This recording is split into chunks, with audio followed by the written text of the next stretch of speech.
Shalom, selamat pagi. Mari kita memuji Tuhan.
Tuhan.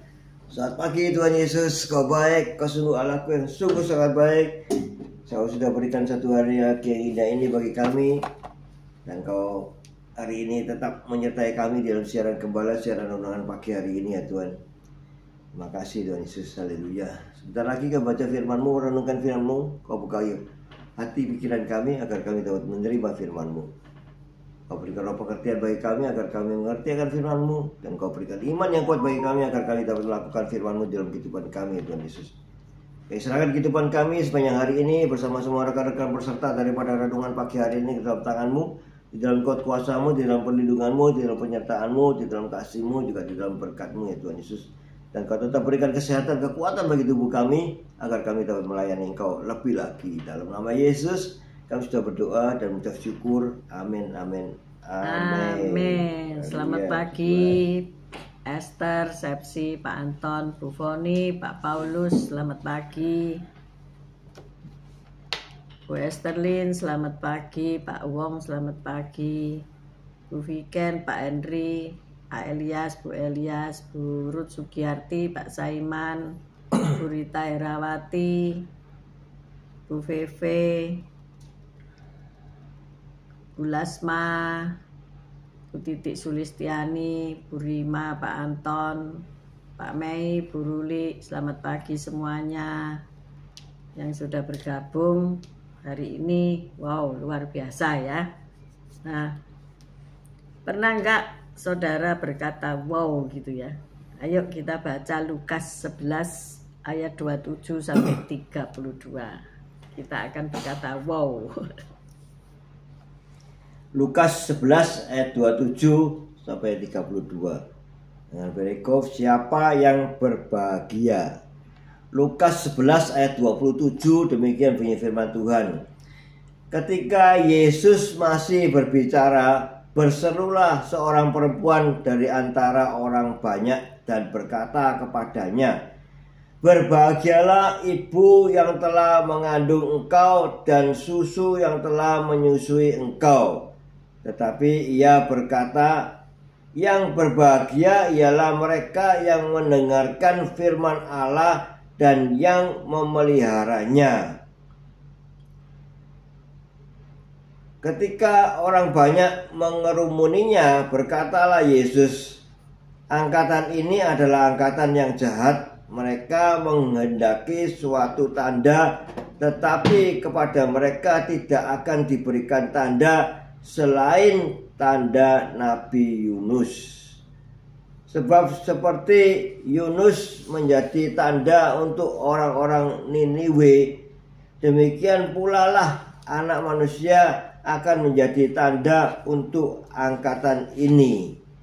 Pada waktu penghakiman, ratu dari selatan itu akan bangkit bersama orang dari angkatan ini dan ia akan menghukum mereka. Sebab ratu ini datang dari ujung bumi untuk mendengarkan hikmat Salomo, dan sesungguhnya yang ada di sini lebih daripada Salomo. Pada waktu penghakiman, orang-orang Niniwe akan bangkit bersama angkatan ini dan mereka akan menghukumnya. Sebab orang-orang Niniwe itu bertobat waktu mereka mendengarkan pemberitaan Yunus, dan sesungguhnya yang ada di sini lebih daripada Yunus. Amin. Amin. Selamat pagi Pak Bambang, Bu Vera, Bu Shelly, Pak Alim, Matthew, selamat pagi. Wow, adalah sebuah respon yang menggambarkan apa ya, keterpesonaan. Terpesona karena tidak mengira ya. Tidak mengira, misalnya Anda diundang ke rumah seseorang di villa, di tempat yang berhawa sejuk, dingin, penuh dengan tumbuh-tumbuhan yang indah, bagus, berwarna-warni, dan sesuatu yang tidak biasanya kita lihat, tentu kita akan berseru, wow gitu ya, wow begitu indah dan sebagainya. Menakjubkan. Nah, Ratu Negeri Sheba juga mempunyai respon wow yang serupa ketika ia mengunjungi Raja Salomo di Yerusalem. Di Yerusalem kuno waktu itu ya. Saat ia melihat segala hikmat Salomo dan rumah yang telah didirikannya, maka tercenganglah ratu itu. Kita baca 1 Raja-Raja 10 ayat 4 sampai 5. 1 Raja-Raja 10 ayat 4 sampai 5. Ya, ini bagaimana Salomo itu terkenal ya, sampai negara-negara lain menghormati dan mereka pengen melihat hikmat Salomo. 1 Raja-Raja 10 ayat 4. Ketika Ratu negeri Sheba melihat segala hikmat Salomo dan rumah yang telah didirikannya, makanan di mejanya, cara duduk pegawai-pegawainya, cara pelayan-pelayannya melayani dan berpakaian, minumannya dan korban bakaran yang biasa dipersembahkan di rumah Tuhan, maka tercenganglah ratu itu. Amin. Jadi bagaimana Raja Salomo ini menata istananya ya. Kemudian juga makanan-makanan yang disajikan di mejanya. Kemudian juga attitude dari para pelayannya ya.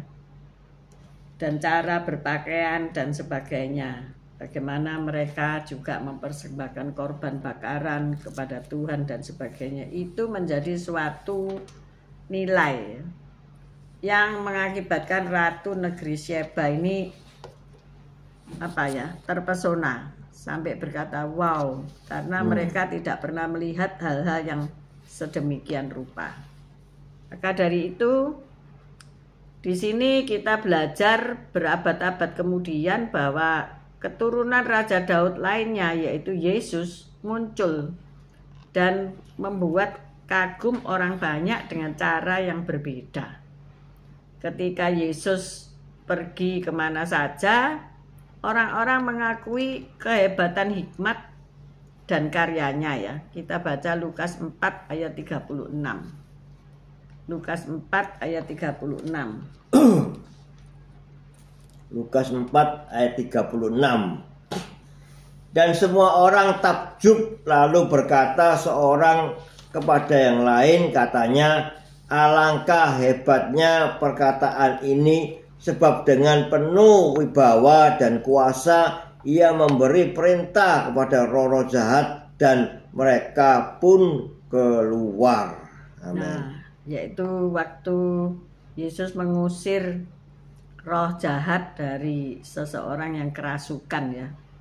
Bagaimana luar biasa hikmatnya dan bagaimana roh-roh itu mengakui keberadaan Yesus dan mereka meninggalkan orang yang dirasukinya. Tentu itu hal yang suatu yang baru pada saat itu ya. Dan mereka tentunya mengatakan wow ya, luar biasa. Nah, disitulah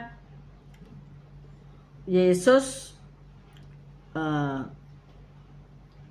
menyadarkan bahwa ada seseorang yang lebih besar daripada Salomo ya. Kalau zaman dulu mereka mengagumi Salomo, tetapi pada zaman Yesus mereka mengagumi Kristus. Pelayanan Yesus yang mengagumkan, memberi anugerah pengampunan dosa, dibayar dengan harga mahal melalui kematiannya di kayu salib. Dan Yesus menerima siapa saja yang mau datang kepadanya. Mereka datang kepadanya akan mengalami keindahan dan anugerah Yesus yang luar biasa. Mereka akan menaikkan puji-pujian bagi Yesus dan selama-lamanya. Jadi tetap saja wow.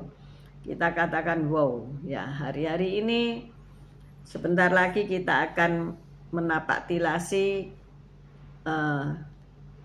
dicurahkannya Roh Kudus ketika Yesus nanti hari Kamis kita peringati Yesus naik ke surga dan ia memberikan Roh Kudusnya untuk kita semua supaya Roh Kudus itu menghibur kita, memberi kekuatan buat kita dan memberi kuasa ya. Jadi nanti di situ kita akan melihat wow, murid-murid Yesus bagaimana kalau dulu ketakutan, dulu minder, tetapi ketika Roh Kudus dicurahkan, maka sekali berkhotbah Petrus mempertobatkan 3.000 orang, luar biasa ya. Jadi di sini kita harus menghormati, respect terhadap Roh Kudus. Hidup mau dituntun oleh Roh Kudus. Ini penting ya. Apakah hidup kita setiap hari kita mau dipimpin oleh Roh Kudus atau sesuka hati kita, ya. Tentu kalau kita dipimpin oleh Roh Kudus, maka kehidupan kita akan membuat orang lain berkata wow gitu ya, wow keren ya. Jadi ayo kita tidak hanya mengejar kata wow itu, tetapi kita betul-betul dipuji seperti Lukas 11 ayat 31. Kita baca Lukas 11 ayat 31. Lukas 11 ayat 31. Pada waktu penghakiman, ratu dari selatan itu akan bangkit bersama orang-orang dari angkatan ini, dan ia akan menghukum mereka, sebab ratu ini datang dari ujung bumi untuk mendengarkan hikmat Salomo, dan sesungguhnya yang ada di sini lebih daripada Salomo. Nah, ini poinnya ya. Di sini ada seseorang yang lebih besar daripada Salomo. Siapa itu? Yesus, ya. Ayo kita agungkan Yesus. Bukan mengagungkan nama kita sendiri, masa lalu kita, dan sebagainya. Tetapi ayo, hanya Yesus yang layak ditinggikan dan dimuliakan. Amin. Siap untuk memuliakan Tuhan Yesus? Mari kita mau dituntun oleh Roh Kudus. Mari kita berdoa. Haleluya. Makasih Tuhan Yesus. Kami tetap mau mengagungkan Engkau Tuhan, dan kami mau